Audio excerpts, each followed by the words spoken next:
Welcome back, focused learners. Today, we're kicking off this explainer with a wealth management strategy that pretty much flips traditional financial logic completely on its head.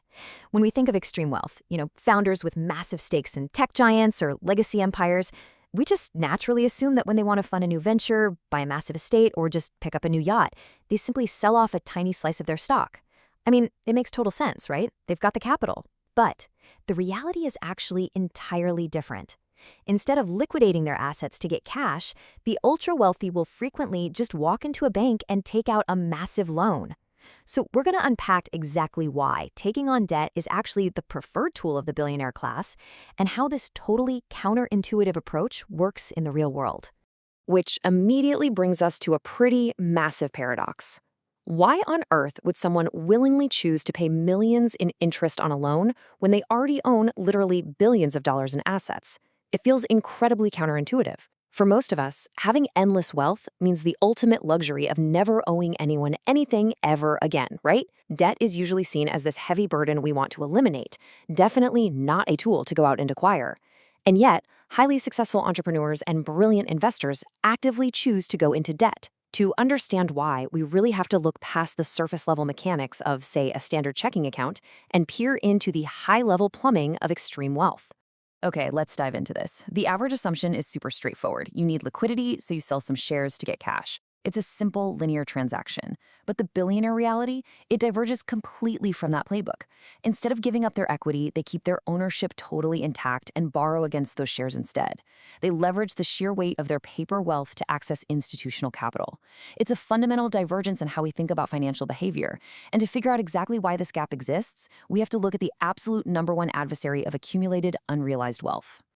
That adversary is, of course, the capital gains tax. As you probably know, in the US and many other places, holding an appreciating asset costs you absolutely nothing in the interim. The friction only actually happens at the point of sale. Triggering a massive capital gains event is just an incredibly inefficient way to generate liquidity if your main goal is preserving your capital. Every single share sold represents a permanent loss of future compounding growth, and that's completely separate from the immediate painful tax haircut you take. Borrowing, on the other hand, is fundamentally not recognized as a taxable event. By taking out a loan, you completely bypass the tax code's definition of realization, totally dodging that massive penalty while still unlocking the exact liquidity you need. Let's ground this with a concrete scenario. Just imagine your portfolio is sitting at $500 million in highly appreciated founder stock. Your baseline cost was effectively zero, and the valuation has just skyrocketed. Now let's say you need $100 million in cash to fund a new private venture. If you sell equity to get that cash, you are instantly hit with a monumental tax bill. Depending on your local top capital gains rate and potential state taxes, $20, $30, or even $40 million of your wealth could just vanish instantly, just to cover the tax footprint of that transaction.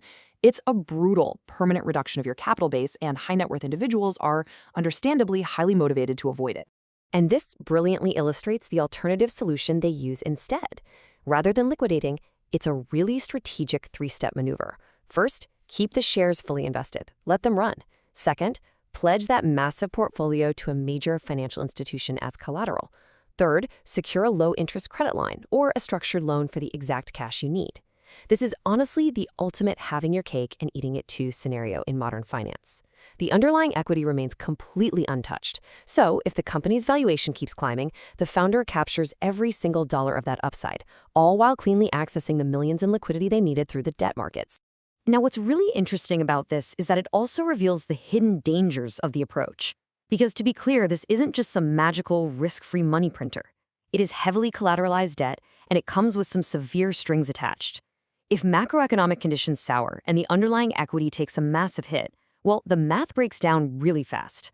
When the collateral value drops below a certain threshold, lenders will immediately issue a margin call. Suddenly, you're forced to either dump additional capital into the account or liquidate shares at literally the worst possible time just to cover the shortfall. On top of that, you've got the constant ticking clock of interest accumulation. That debt burden grows heavier every single day, completely detached from whether your stock is up or down. So, knowing those severe downside risks exist, why take the gamble at all? Well, it all comes down to a highly calculated play on long-term growth versus borrowing costs. The ultra-wealthy are essentially engaging in interest rate arbitrage.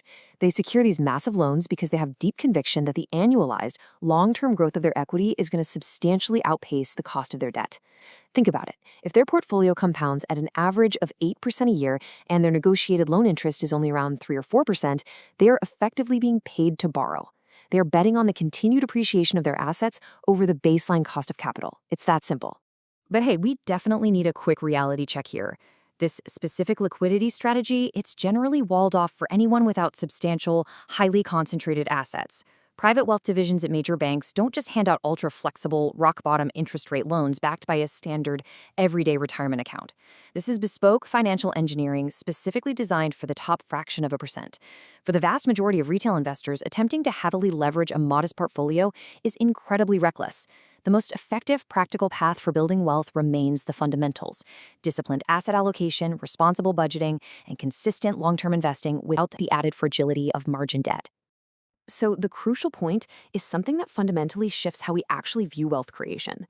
Money isn't only about how much you earn. We spend so much time culturally obsessed with top-line income, right? Salaries, hourly rates, yearly bonuses.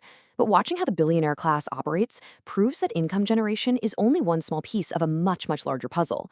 Thinking that a high salary is the finish line is a fundamental misunderstanding of modern finance. True wealth isn't just about what comes in the door. It's about how you structurally optimize what you already hold. The real takeaway here definitely isn't to go out and blindly attempt to copy billionaires. That just wouldn't make sense for most of our portfolios. The real goal is to deeply understand how these financial tools operate within the broader economy. It's about recognizing exactly why vastly different tiers of wealth necessitate entirely different strategic decisions. More importantly, it highlights the necessity of actively managing both sides of your personal balance sheet. It's not just about accumulating assets, it's about understanding how to strategically utilize liabilities as well. Ultimately, it's about shifting your mindset away from just trying to optimize next month's cash flow and moving toward executing a truly resilient, long-term financial strategy. Which leaves us with one vital question to consider today. Now that you understand the mechanics of how the ultra-wealthy balance massive equity against calculated liabilities to achieve their goals, let's turn that lens inward. How are you managing your own ratio of assets, liabilities, and long-term goals? It's a dynamic that is absolutely worth reevaluating on your own financial journey. Thank you so much for joining me for this Explainer Focused Learners, and I'll see you for our next deep dive.